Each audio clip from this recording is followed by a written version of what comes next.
care, miss. Don't take me back coffee show here. You want to go on, Jasper? Good day, my dear.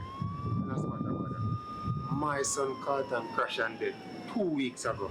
And I don't know where to turn or what to do. In fact, him don't have no wife or no kids.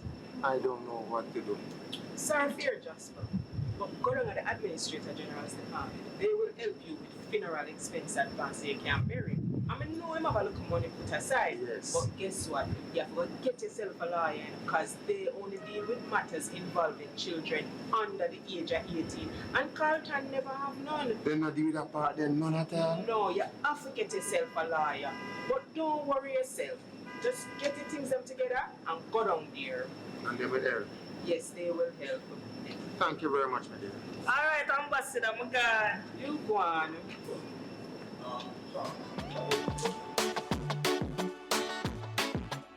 Welcome back, Sunrisers. The Administrator General's Department is known as the Deadlift Office. Thus, persons are often of the belief that all deaths should be reported to them. This week, the AGD seeks to bring about clarity as to what happens when minors are not involved in these matters and what role the AGD is required to play. So welcome back. I feel like I'm a member of the family. The Administrator General and CEO at the Administrator General Department, Stacie-Ann Carty. Welcome back, Stacie. Thank you. Good morning, ladies. Good morning. Good morning. All right, so let's kick things off and, just talk to us about what happens when someone passes and there's no minor to pass, anything on to or leave anything to. What's that process like? Right. So as we said a couple weeks ago, the problem that we're having is that many people, most people in Jamaica die without a will. So by virtue of sheer volume, although we legally can, capacity, we can't do every estate. And so if there's no minor involved or nobody who is vulnerable, we will tell you, okay, we'll give you what you call a certificate of the Administrator General that you can go ahead and apply to the courts using your private attorney to get your grant so that you can go ahead without any reference to us. Are there any exceptions to that rule where there aren't any minors involved? So if it is that there is a vulnerable person, the court may order that let the Administrator General do it. Think about someone who has children who are adults, but they are incapacitated. Right. Say they have cerebral palsy, so they don't have the mental capacity to take care of themselves. The court may say, Administrator General, you are best appointed to do that, or the person's family might ask us to do it. Fine, we will make a consideration. Is it something that we should do to take care of the vulnerable? Because that's our focus, and we will. But many people die on a day-to-day basis. As you saw in the video, his son died Motorbike in accident. a motorbike accident. You need to hurry and get an attorney because you may be able to bring a suit against the person who caused the accident to get some funds, which we would do if he had a child under 18, but he doesn't. So he would choose any attorney of his choice, anyone, doesn't matter, up to him, and the attorney would apply to us to say, listen, this person has died, they don't have a will, they don't have anybody under 18 that's dependent on them, no peculiar circumstances, give us a certificate. And it is truly a certificate, signed and sealed, that says we have looked at it, we have investigated, and you go ahead, go to the courts without us. What's the process for applying for this certificate? So the form of particulars is the first thing that initiates everything with our office. We've spoken about it before. Yeah. So it details everything about the person's life, and that is going to show us what is the age of his dependents or her dependents, so that we can say, oh, is there a minor involved? If there is no minor involved, we also ask you for proof of the person who is applying to show that they're related to the deceased. So you come in and you say, oh, it's my husband that died and there are no minor children. We're going to say, okay, give us this marriage certificate, give us this spousal order if you're a common law spouse. If you're saying it's my father that died and there are no minor beneficiaries, you say it's your father, let's see your birth certificate. So we have to see that the person really is entitled to apply, and once that is there, we have proof of death of the person who you're claiming has died, then we can give you the certificate. It's a small fee of $2,000. You mentioned that we need the certificate. You mentioned the fee associated. How long is the turnaround time to receive the certificate? So if it is that all the documents that are required come in, it is something that could take you less than 2 weeks. But what we find oftentimes is that persons will just say, oh, may I have a certificate? But they haven't sent a death certificate. They haven't sent the supporting documents. So once all the documents are there, then we can issue.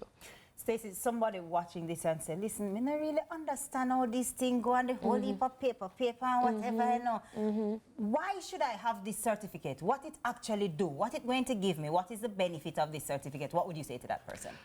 So the court rules, the Supreme Court rules state that if it is that somebody has died without a will, you need to get a certificate from the Administrator General to say that they're not administering the estate, and you can go ahead.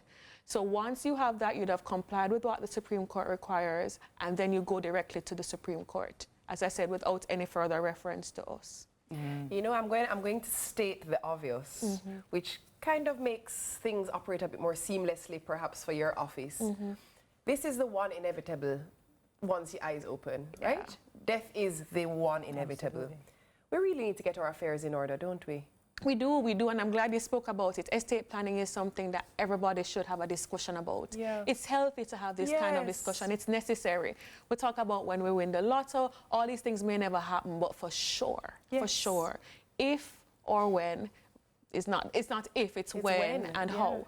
And so let's talk about it. So you have your assets, you have your children. If you have a life insurance policy, name a beneficiary, name a trustee. If you have a house, if you have land, own it jointly with the person that you want to give it to. There are so many tools that you can use, or make the will, that we don't end up in a situation where you die and everyone is left trying to figure out what to do, how do we cope, how do we manage, how the bill's gonna get paid. We can't get the money out of the bank account because your name is the only name on the account.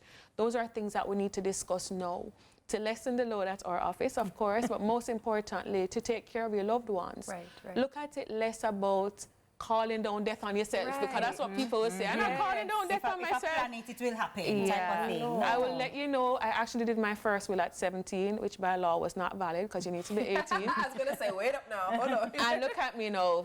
2 decades later, I'm still here. So you don't die because you make a will. Right. You know, it's something that we need to talk about, need to do. And look at it as building generational wealth, passing your legacy on to your children. Why do they have to sit down and figure out how we're going to do this, how we're going to pay the bills? All the assets are in daddy's name or mommy's name and they're gone. How are we going to, you know? So think about it as giving them a stepping stone. Well, in absence of that, because so many people don't have estate planning, you know, that happens. Jamaica especially can sometimes be riddled with some complications when it comes to death. So let's say, take the example in the video. This son died suddenly, bike accident.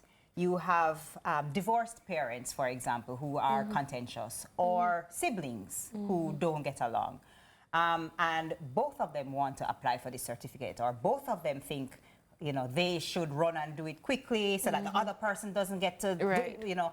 How is that handled in a situation? That's a great question. So there, without getting too legal, because it can get complicated, but there are rules as to who can apply and who is in order or priority. There's a hierarchy. So there is a hierarchy. It's not a first to apply, first not serve, necessarily. So if there's a spouse, that's the hierarchy. That person is first in line. Okay. Children are all on the same level. So when you're on the same level with someone and you're applying, if it is that you're not doing it together, you have to serve them a notice either via registered mail or the newspaper. So it's not just that you said, I'm going to beat Yendi to it and I'm going to do it first. You still have to notify her, and we have to have proof of that. So either the registered slip, or if you did it in the newspaper, you have to get we call it a tear sheet, so cut out the page and let us see the date and everything it was posted. So you should read the newspaper. There are lots of legal notices in the newspaper. So yes, there are safeguards in the system because we know the nature of human beings, you know.